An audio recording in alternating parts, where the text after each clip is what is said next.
നോമ്പനുഷ്ഠിക്കുന്നത്. ക്ഷമ പരിശീലിക്കാൻ നമ്മൾ നോമ്പനുഷ്ഠിക്കുന്നു. അങ്ങനെ നോമ്പും മറ്റു ഇബാദാത്തുകളും ജീവിതത്തിലുടനീളം നമ്മൾ ശീലിക്കേണ്ടതാണ്. ക്ഷമയും തഖ്വയും അവർക്കുള്ളതാണ് ഈ മണിമാളികകൾ. മാത്രമല്ല അവയുടെ ചില അറകളുടെ പ്രത്യേകത ഇമാം അഹ്മദ് റഹ്മത്തുള്ളാഹി അലൈഹി അദ്ദേഹത്തിൻ്റെ മുസ്നദിൽ ഉദ്ധരിക്കുന്ന ഹദീസിൽ കാണാം.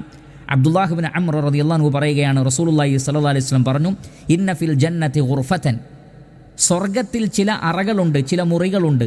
യുറാ ളാഹിറുഹാ മിൻ ബാത്തിനിഹാ വ ബാത്തിനുഹാ മിൻ ളാഹിരിഹാ, അതിൻ്റെ അകത്ത് നിന്ന് നോക്കിയാൽ പുറത്തേക്ക് കാണാം, പുറത്തു നിന്ന് നോക്കിയാൽ അകത്തേക്കും കാണാം. അപ്പോൾ സ്ഫടികം കൊണ്ടുള്ളതായിരിക്കാം, അല്ലെങ്കിൽ അതേപോലെയുള്ള മറ്റു പദാർത്ഥങ്ങൾ കൊണ്ട്, വസ്തുക്കൾ കൊണ്ട് നിർമ്മിക്കപ്പെട്ടിട്ടുള്ളത്.